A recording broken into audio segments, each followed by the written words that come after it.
একবার একটি শহরের রেল স্টেশনে একটি ভিখারি থাকত। ওই ভিখারি সেখানে আসা ট্রেনগুলোতে যে সমস্ত যাত্রী বসে থাকত তাদের কাছে থেকে ভিক্ষা চেয়ে নিজের পেট ভরাতো। আর একদিন যখন ওই ভিখারি ভিক্ষা চাইতে যায় তখন সুটবুট পরে থাকা একটি ধনী মানুষকে দেখতে পায়। আর ওই ভিখারি ভাবে নিশ্চয়ই এই মানুষটি অনেক বেশি ধনী, আর আমি যদি এর কাছে থেকে ভিক্ষা চাই তাহলে আমাকে নিশ্চয়ই অনেক বেশি টাকা ভিক্ষা দেবে।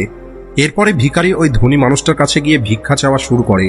আর ভিখারিকে দেখে ওই ধনী মানুষটি বলে, তুমি কি সবসময় মানুষের কাছে থেকে কেবল চাও? কখনো কি তুমি কাউকে কিছু দিয়েছ?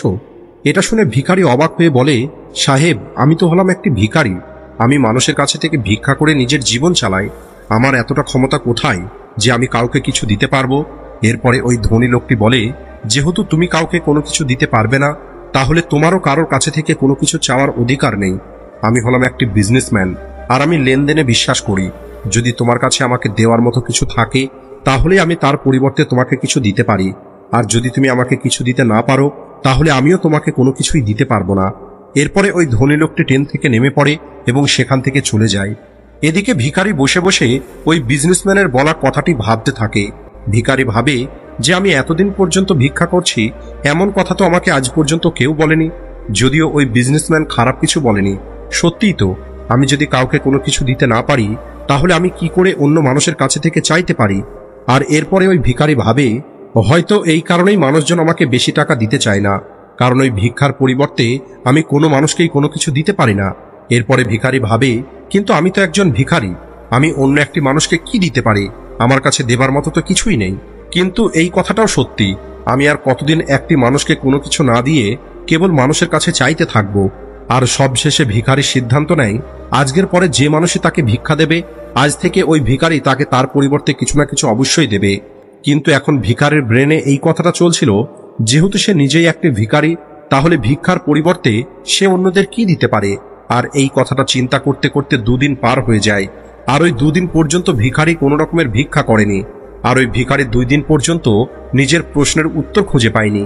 আর তৃতীয় দিন যখন ওই ভিখারি স্টেশনে বসেছিল তখন ওই ভিখারি স্টেশনের উপারে থাকা কিছু ফুল গাছ দেখতে পায়, যে গাছগুলোতে অনেক ফুল ফুটেছিল। এরপরে ভিখারি ভাবে, আমি যদি আমাকে ভিক্ষা দেওয়ার পরিবর্তে মানুষকে একটা করে ফুল দিই তাহলে কেমন হয়? আর এরপরে ভিখারি সিদ্ধান্ত নেয় যে সে আজ থেকে ভিক্ষার পরিবর্তে একটি করে ফুল দেবে। আর এটা ভেবে ওই ভিখারি কিছু ফুল সেখান থেকে ছিঁড়ে নেয়। আর এরপরে সেই ফুল হাতে নিয়ে ট্রেনে ভিক্ষা করার জন্য পৌঁছে যায়।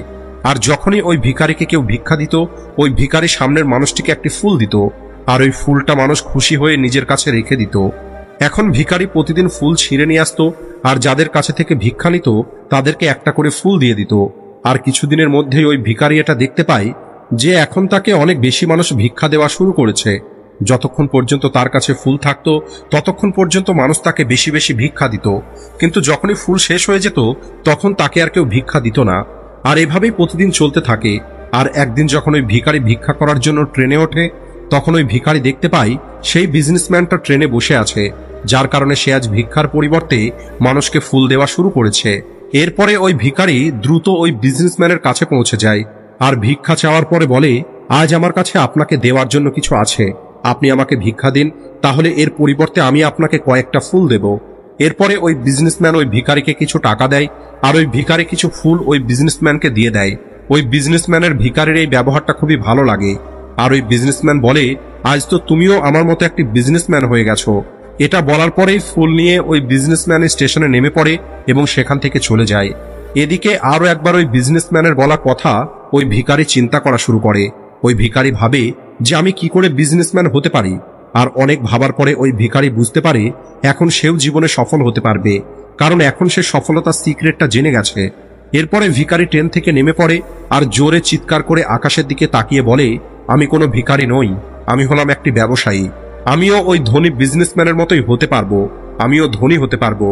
আর যখন চিৎকার করে ভিখারি এই সমস্ত কথা বলছিল, চারপাশের লোকজন ওই ভিখারিকে দেখে ভাবছিল হয়তো সে পাগল হয়ে গেছে। আর পরের দিন থেকে ওই ভিখারিকে স্টেশনে আর দেখতে পাওয়া যায়নি। আর 6 মাস পরে ওই স্টেশন থেকে দুটো মানুষ শুটবুট পরে যাত্রা করা শুরু করে। দুজনেই একে অপরের দিকে তাকায় এবং একে অপরের সঙ্গে হাত মেলায়। আর প্রথম ব্যক্তিটা বলে, আপনি কি আমাকে চিনতে পারছেন? দ্বিতীয় ব্যক্তিটা বলে যে না, আমি আপনাকে চিনতে পারিনি, আর আমার মনে হয় আমি আপনার সঙ্গে প্রথমবার দেখা করছি। তখন ওই প্রথম মানুষটি বলে যে না, মনে করে দেখার চেষ্টা করুন, আমরা প্রথমবার নয় বরং তৃতীয়বার দেখা করছি।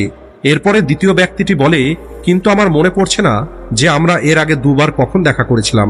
তখন প্রথম ব্যক্তিটি একটু হাসে আর বলে, আমাদের এর আগে 2 বার এই ট্রেনেই দেখা হয়েছে। আমি হলাম সেই ভিখারি যাকে আপনি প্রথম সাক্ষাতে বলেছিলেন যে আমাকে জীবনে কি করতে হবে। আর দ্বিতীয়বার যখন দেখা হয়েছিল তখন আপনি আমাকে বলেছিলেন যে আমি আসলে কে। এরপরে দ্বিতীয় ব্যক্তিটি হাসে আর অবাক হয়ে বলে, আমার মনে পড়েছে, তুমি কি সেই ভিখারি যাকে আমি একবার ভিক্ষা দিতে মানা করে দিয়েছিলাম, আর দ্বিতীয়বার আমি তোমার কাছে থেকে কিছু ফুল কিনেছিলাম। কিন্তু আজ তুমি এই স্যুট বুট পরে কোথায় যাচ্ছ, আর আজকাল তুমি কি করছো? তখন ওই প্রথম ব্যক্তিটি বলে, হ্যাঁ আমি হলাম সেই ভিখারি, কিন্তু আজ আমি ফুলের অনেক বড় একটি ব্যবসায়ী, আর ব্যবসার কারণেই আমি অন্য শহরে যাচ্ছি। এরপরে প্রথম ব্যক্তিটি কিছুক্ষণ চুপ থাকার পরে বলে, আপনি আমাকে প্রথম সাক্ষাতে সেই কথাটা বলেছিলেন যেটা এই প্রকৃতির নিয়ম, আর এই প্রকৃতির নিয়ম অনুযায়ী আমরা তখনই কোনো কিছু পাবো যখন আমরা কোনো কিছু দেব, আর এই নিয়মটা বাস্তবে কাজ করে, আর আমি এটা খুব ভালোভাবে অনুভব করি। কিন্তু তারপরেও আমি সবসময় নিজেকে ভিখারি মনে করতাম, আর এর বাইরে আমি কখনোই কোনো কিছু চিন্তা করিনি। আর দ্বিতীয়বার যখন আপনার সঙ্গে আমার দেখা হয় তখন আপনি যখন আমাকে বলেছিলেন আমি একটি বিজনেসম্যান হয়ে গেছি, তখন আমি এটা বুঝে নিয়েছিলাম যে মানুষ আমাকে এত বেশি ভিক্ষা কেন দিচ্ছে। কারণ তারা আমাকে ভিক্ষা দিচ্ছিল না, বরং তারা ওই ফুলের মূল্য দিচ্ছিল। প্রতিটা মানুষ আমার ফুল কিনে নিচ্ছিল, কারণ এর থেকে সস্তায় অন্য কোথাও ফুল পাবে না। আমি মানুষের চোখে একটি ছোট ব্যবসাদার ছিলাম, কিন্তু নিজের চোখে আমি একটি ভিখারিই ছিলাম। আর আপনার বলার পরে আমি বুঝতে পারি যে আমি একটি ছোট ব্যবসায়ী। আর এরপরে আমি ট্রেনে মানুষকে ফুল দেওয়ার কারণে যে টাকা রোজগার করেছিলাম সেই টাকা দিয়ে আমি অনেক ফুল কিনে নিই আর ফুলের ব্যবসা করা শুরু করে দিই। এখানকার মানুষের ফুল অনেক পছন্দ, আর তাদের এই পছন্দ আমাকে আজ ফুলের অনেক বড় একটি ব্যবসায়ী তৈরি করে দিয়েছে। এই দুটো ব্যবসায়ী এখন অনেক খুশিতে ছিল, আর তারা তাদের স্টেশনে আসার পরে ট্রেন থেকে নেমে পড়ে এবং নিজের নিজের রাস্তায় চলে যায়। বন্ধুরা, এই গল্প থেকে আমরা অনেক কিছু শিখতে পারি। গল্পে প্রথম যে বিজনেসম্যানটা ছিল উনি গিভ অ্যান্ড টেক এই পলিসিটাকে খুব ভালোভাবে জানতেন। পৃথিবীর যত বড় বড় বিজনেসম্যান আছে তারা প্রত্যেকেই এই গিভ অ্যান্ড টেক পলিসিটা ব্যবহার করে, আর এর ফলেই তারা আজ এত বড় বিজনেসম্যান হতে পেরেছে। আর এই নিয়মটাই ওই ভিখারিকে শেখায়। ভিখারি এই নিয়মটাকে নিজের জীবনে প্রয়োগ করে, আর তার পরিণামটা তার জীবনে খুব দ্রুত দেখতে পায়। ওই ভিখারি বুঝে গেছিল যে তাকে কি করতে হবে, কিন্তু নিজের ছোট চিন্তার কারণে সে নিজেকে ভিখারি মনে করছিল।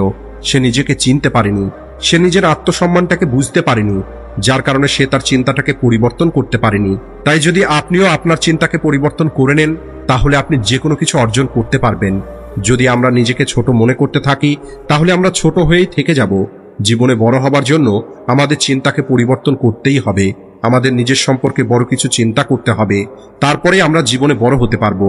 এই গল্পে যে ভিখারি, সে নিজেকে ভিখারি মনে করত, আর সে ভিখারি হয়েই ছিল। কিন্তু যখনই ভিখারি জানতে পারে সে আসলে একটি ব্যবসায়ী, তখন সে তার চিন্তাকে পরিবর্তন করে নেয়, আর এই কারণেই তার জীবনটাও পরিবর্তন হয়ে যায়। তাই আপনিও আপনার সম্পর্কে চিন্তা পরিবর্তন করুন, তাহলে একদিন আপনার জীবনও পরিবর্তন হয়ে যাবে। সবশেষে ভিডিও ভালো লাগলে ভিডিওটিকে লাইক ও শেয়ার করতে ভুলবেন না। Thanks for watching.